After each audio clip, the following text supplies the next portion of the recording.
This is the second MRI post surgery for me. This is about 10 months after my injury. These are T1 images. I'm going to do the axial images starting from below the injury, working my way up because I want to catch some stuff at the bottom before I run out of time. Thing I would want to point out here, this is just below, well, this is actually the start of the lower injury. What I want to point out is this is the vertebral body. You can see through here to here. This is about where the burst fracture starts. The cord itself doesn't appear to have any major issues.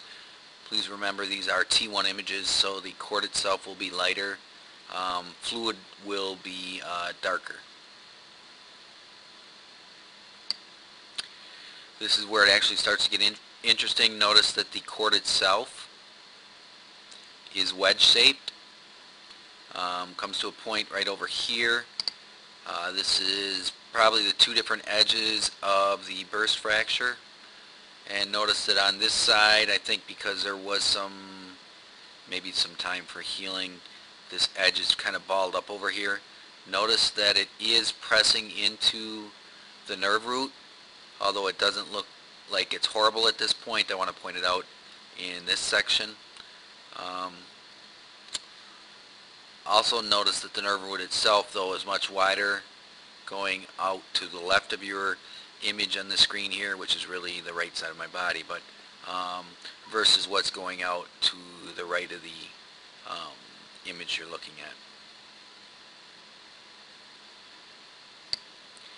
Here's what really caught my interest. I'm not a fan of the T1 images, but this showed this the most dramatically of any of the MRIs. You can see the split in the bone, which shows up on almost all the MRI images, T1 or T2. But what seems to be glaringly obvious here is that this side is folded up into a point, and it does seem to be severely pinching the nerve root through here.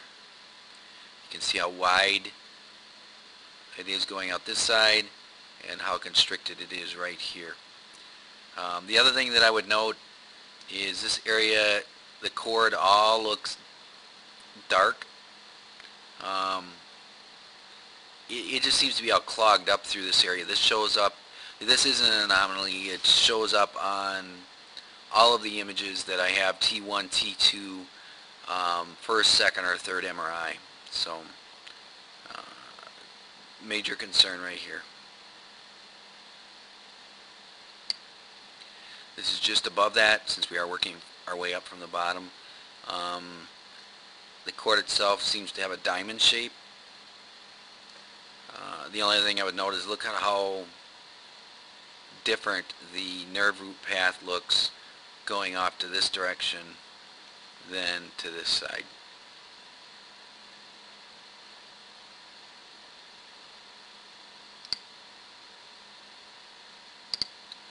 I'll step through some of these others pretty quickly. I'll withdraw some of my comments. But notice right here where it's split, this looks to be like the cord is snagged on this edge.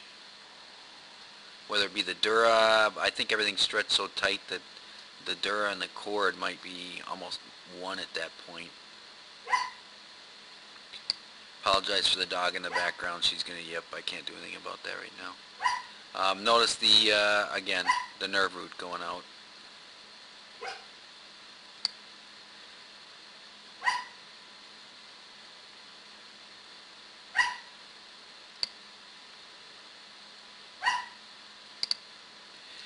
Here, the one item I'd like to point out, it's hard to see, I'm sure.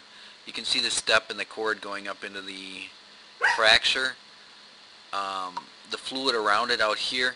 But here there seems to be some type of little nub or something that's also pressing into the spinal canal.